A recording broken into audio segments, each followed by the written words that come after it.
I destroyed my wife's life in 4 days. She deserved every second of it. 15 years ago, when I first saw Claire hunched over her marketing textbooks in the university library at 2 in the morning, I thought I was looking at my future. And I was right. Just not the future I imagined. We were the couple everyone envied. College sweethearts who actually made it work. David and Claire Miller, the golden pair who proved that real love existed. I was the steady engineer with the reliable paycheck. She was the ambitious marketing executive with infectious laugh and big dreams. Together, we built what everyone called the perfect marriage. Our house on Maple Street embodied that perfection, a restored Victorian with the wraparound porch Claire had always wanted. Inside, every room told our story. The kitchen where we'd learned to cook together, the living room with comfortable furniture accumulated piece by piece, the master bedroom where we'd whispered secrets and dreams. The guest bedroom upstairs had been Claire's latest project. 4 months ago, she'd claimed it as her private retreat for important work calls with her demanding new boss. I'd helped her move the antique writing desk up there, along with a comfortable reading chair. It was her sanctuary, and I respected that. Trust was our foundation. I should have been suspicious when Claire started working late more often, coming home exhausted and distracted. When conversations became shorter, more surface level. When she kept her phone face down and stepped outside for certain calls. But Claire had just been promoted to senior marketing director, and her new boss Richard was notoriously difficult. Work stress made sense. That Saturday morning in March changed everything. Claire had left early for shopping with her sister. The house felt unusually quiet. I decided to tackle spring cleaning, starting with the guest bedroom that had accumulated dust since Claire claimed it. Moving furniture revealed forgotten secrets.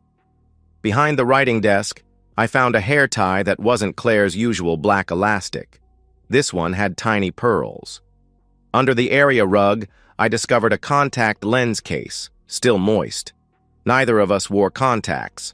But when I moved the bed frame to vacuum underneath, I found something that stopped my heart completely. An ashtray. A small ceramic ashtray decorated with painted flowers, hidden where no casual glance would find it.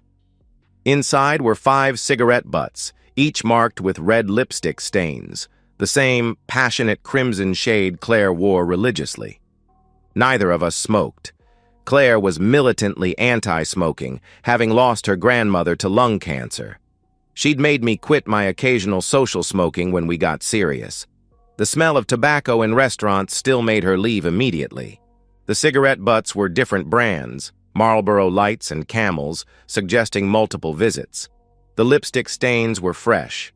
The ashtray was hidden deliberately, positioned where only someone moving the bed would discover it. My hands shook.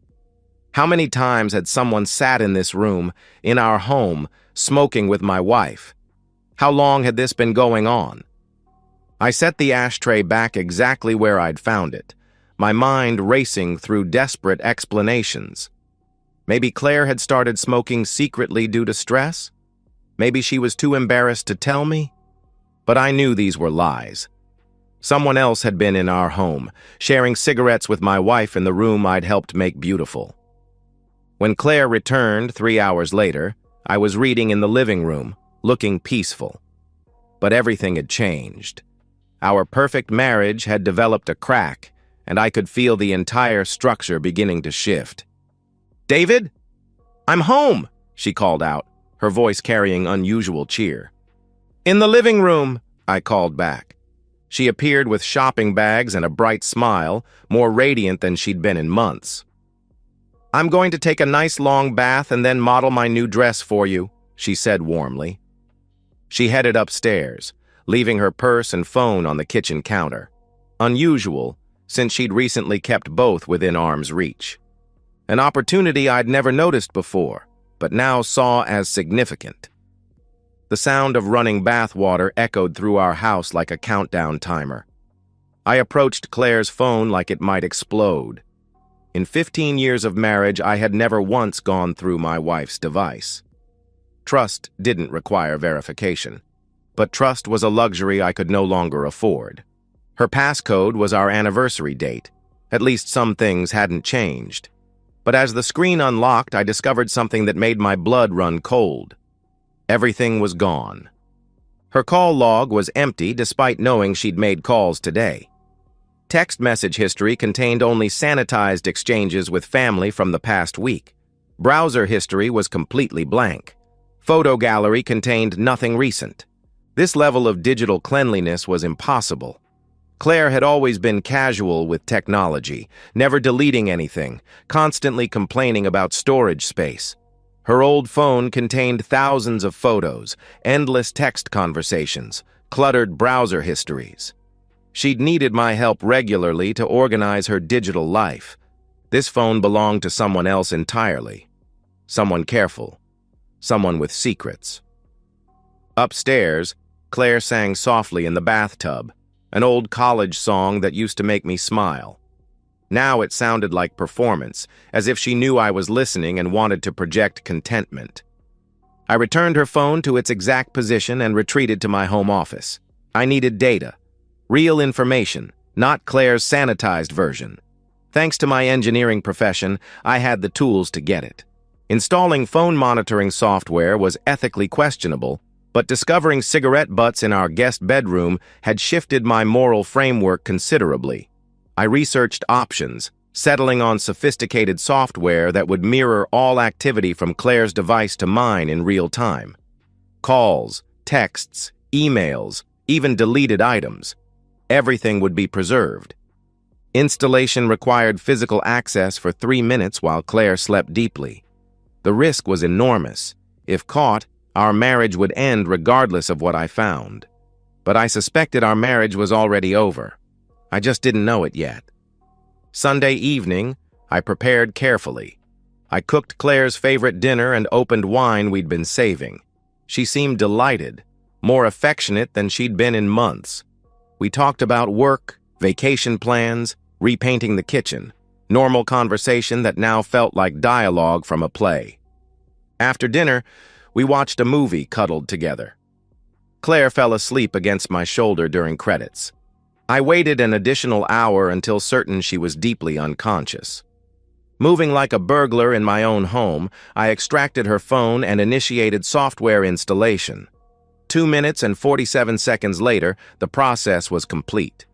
I returned the phone and crept back to bed, where Claire slept peacefully, her face innocent in moonlight. The monitoring software needed 24 hours to integrate, 24 hours during which I maintained normal routine while slowly losing my mind. I went to work Monday, tried focusing on projects, but part of my attention stayed on my phone, waiting for first mirrored notifications. Claire seemed particularly happy Monday evening, humming while preparing dinner, asking about my day with genuine interest. She mentioned Tuesday would be another late night, video conference with West Coast clients running until 10 or 11. She seemed apologetic, promising a quiet evening Wednesday to compensate. I nodded and smiled while something cold settled in my chest. Tuesday nights had become a pattern. Claire's weekly late meetings that left her exhausted but somehow energized, like she drew life from somewhere outside our marriage. The breakthrough came Tuesday evening at 7:43 p.m. I was watching a documentary about architectural engineering when my phone buzzed with notifications, mirrored alerts from Claire's device. The monitoring software had activated. Claire was upstairs, supposedly preparing for her video conference. But notifications flooding my phone told a different story. Text messages appeared in real time between Claire and Richard, her boss. Richard had written, "Can't wait to see you tonight. I've been thinking about last week all day."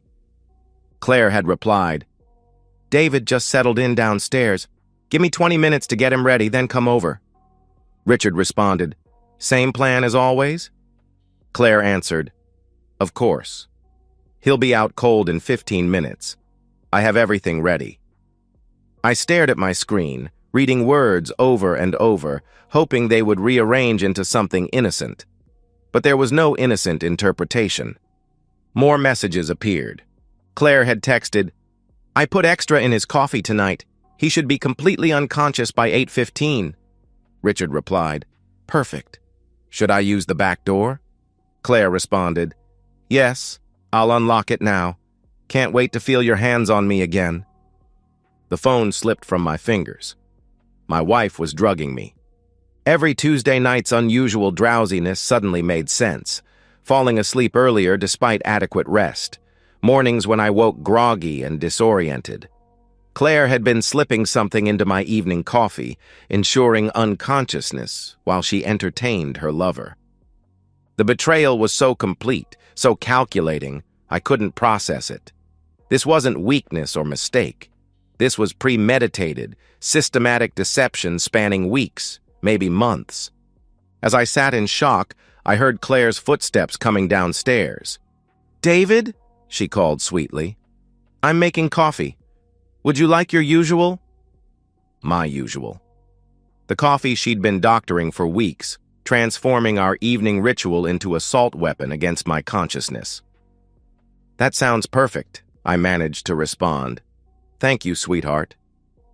Claire appeared moments later with steaming mugs and the soft smile I'd fallen in love with years ago. She looked beautiful, radiant, her eyes bright with anticipation for another successful night of deception. "Here you go," she said, settling beside me and handing me the mug. "I added extra cream tonight. I know you've been stressed." Extra cream to mask whatever drug she was using. I accepted the coffee with steady hands while my phone buzzed with another message from her lover. Richard had texted, "On my way. Is he ready?" The coffee cup felt like it weighed 1,000 pounds. I could smell our favorite blend, but underneath was something else, a faint chemical odor I'd dismissed as cleaning products. How many Tuesday nights had I consumed this poison willingly? Claire sat beside me, her body language casual, but I sensed predatory attention. She was watching for signs the drugs were taking effect, waiting for me to become the compliant victim she needed. "I'll be right back," I mumbled, letting my voice slur slightly. "Need the bathroom." "Of course, honey," she replied supportively. "Take your time." I walked unsteadily to the hallway bathroom, coffee mug in hand.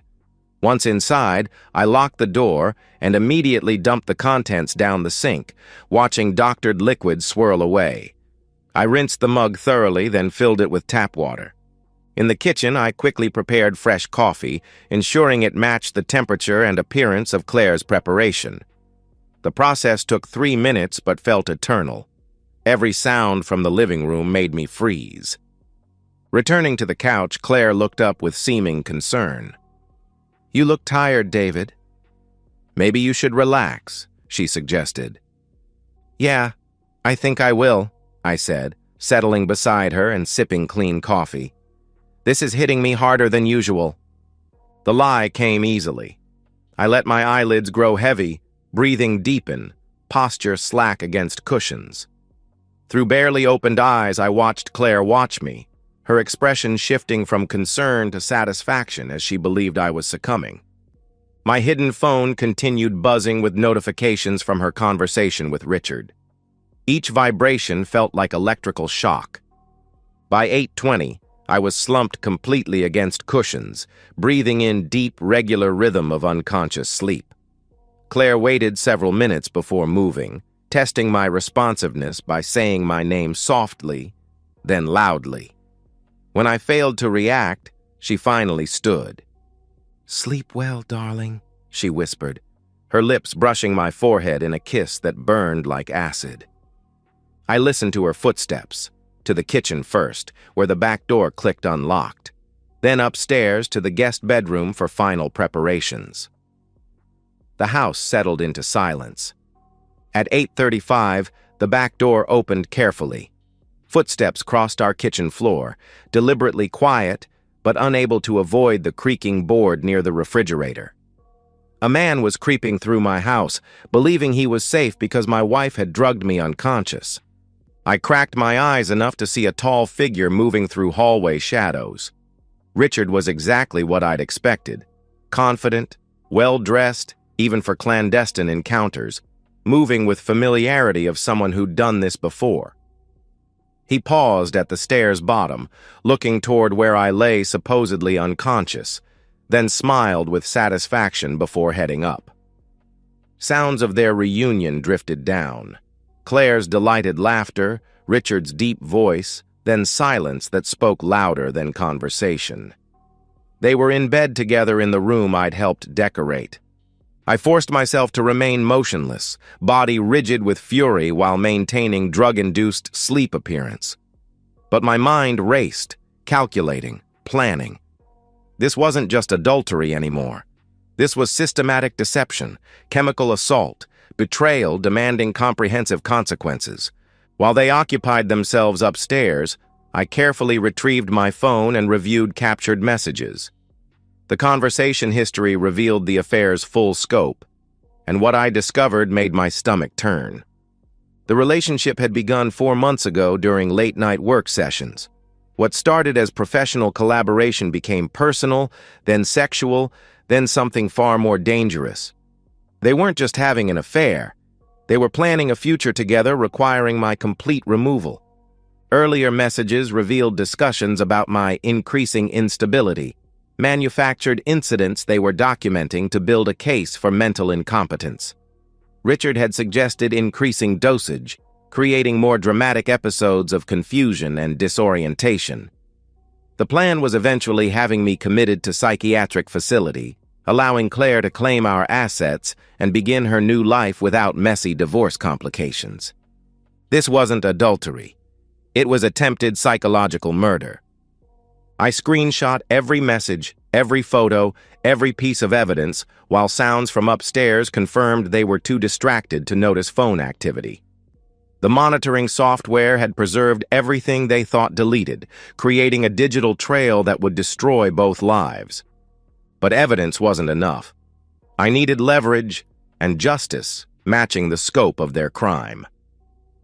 Over the next hour, while they enjoyed what they believed would be another consequence-free night, I began planning their destruction. I researched Richard's background, discovering he was married to Sarah with 2 children under 10. His LinkedIn profile painted the picture of devoted family man and community leader. I found Claire's company policies regarding workplace relationships and ethical conduct. Both adultery and abuse of supervisory relationships were explicit termination grounds. Richard's position as Claire's boss made their affair particularly damaging legally. Most importantly, I began documenting tonight's encounter. Using my phone's camera, I photographed the unlocked back door, evidence of someone else's presence, sounds from upstairs. I recorded timestamps, documented physical evidence, created comprehensive records impossible to deny. At 11:15, I heard movement upstairs. Voices, running water, sounds of 2 people preparing to separate and return to deceptive lives. Richard would slip out believing he'd successfully used and humiliated an unconscious husband again. Claire would check on me, confirm I was still sleeping, and go to bed satisfied with another perfectly executed betrayal. But this was the last time they would underestimate me. Over the next 3 days, I would implement their complete destruction, and unlike their sloppy emotional planning, my revenge would be methodical, thorough, and absolutely devastating. The back door closed softly at 11:28. Claire's footsteps approached the living room, and I prepared to give her one final performance as her drugged, helpless victim. After tonight, I would never be helpless again. The next 4 days passed in controlled madness. I maintained our normal routine while systematically dismantling the lives of 2 people who had tried to destroy mine.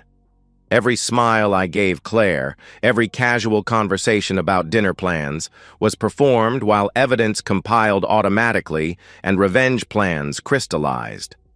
The monitoring software continued capturing everything. More messages revealed their relationship's full scope and future plans. They'd discussed vacation destinations for their post-divorce life, analyzed my potential reactions to psychological provocations, and calculated financial benefits of having me declared incompetent rather than simply divorced. Richard had consulted with a lawyer about involuntary psychiatric commitment, forwarding information to Claire with messages like, "This could work faster than we thought," and "We just need a few more documented episodes." They had been poisoning me, gaslighting me, and plotting my institutional imprisonment so they could steal my life. The premeditated cruelty was breathtaking, but I had advantages they didn't know about. My engineering background taught systematic thinking, planning for contingencies, and executing complex projects with precision timing. While they were amateurs driven by lust and greed, I approached their destruction like a professional contract. First, I documented everything. Every message, photo, and incriminating detail was preserved, backed up, and organized into a comprehensive dossier telling their story with devastating clarity. I included timestamps, technical metadata, and annotations making denials impossible. Then I researched their vulnerabilities. Richard's wife, Sarah, was a kindergarten teacher active in their children's school and church community. She had social media profiles full of family photos and proud posts about her husband's achievements. She deserved to know who she'd actually married. Claire's parents were conservative people who'd raised her with strong moral values. They adored me and often commented on how proud they were of our stable, faithful marriage. Their discovery of Claire's true character would be devastating but necessary. Both worked for Morrison and Associates, a marketing firm with strict ethical standards and reputation for family values. Their employee handbook explicitly prohibited romantic relationships between supervisors and subordinates, with termination being standard consequence. I had their personal email addresses, family contacts, professional networks, and social media connections. I could reach everyone who mattered simultaneously, ensuring they couldn't control the narrative or minimize damage. Friday evening, Claire announced she'd invited Richard and his wife over for dinner the following week. "I really want you to get to know my boss better," she said with convincing enthusiasm. "Sarah seems lovely, and I think you two would enjoy each other's company." The irony was perfect. Claire wanted me to befriend her lover's wife, probably as part of their psychological campaign to make me seem unstable when I eventually reacted. Instead, I agreed enthusiastically and began planning to make that dinner party memorable for different reasons. Tuesday night arrived like destiny. I'd spent the weekend finalizing every detail, creating automated email sequences that would deploy evidence to carefully selected recipients at timed intervals. Sarah had already received an anonymous package, but agreed to wait until Tuesday before acting.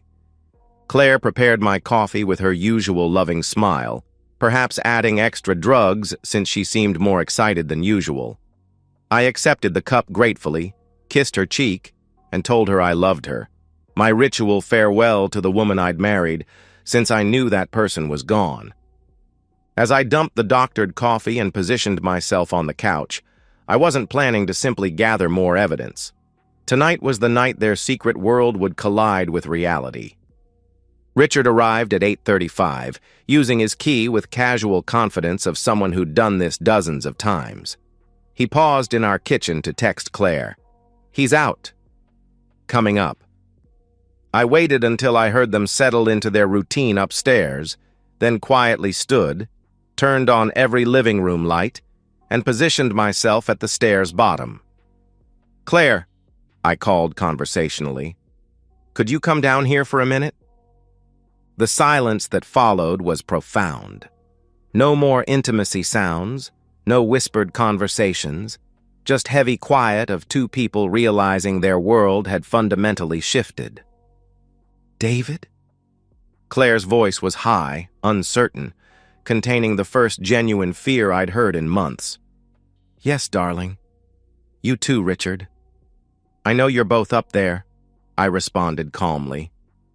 Frantic movement followed. Scrambling, whispered arguments, people trying to make impossible decisions in seconds.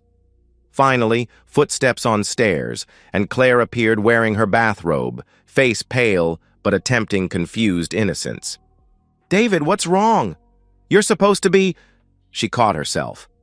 "Supposed to be what, Claire? Unconscious? Drugged into helplessness while you entertain your lover?" I asked evenly. The mask finally fell away. No more pretense, No more lies, just naked truth after months of deception. Claire's face crumpled. "I can explain," she started desperately.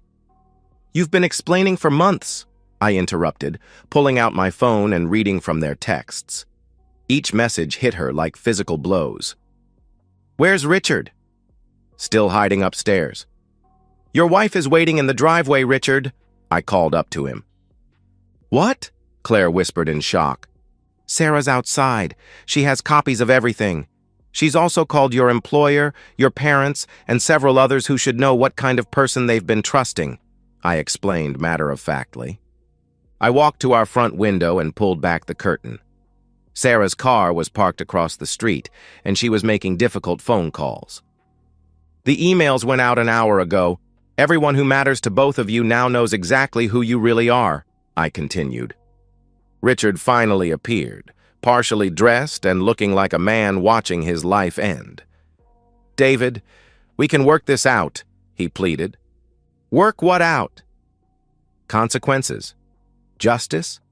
Complete destruction of two people who tried to have me declared mentally incompetent so they could steal my life?"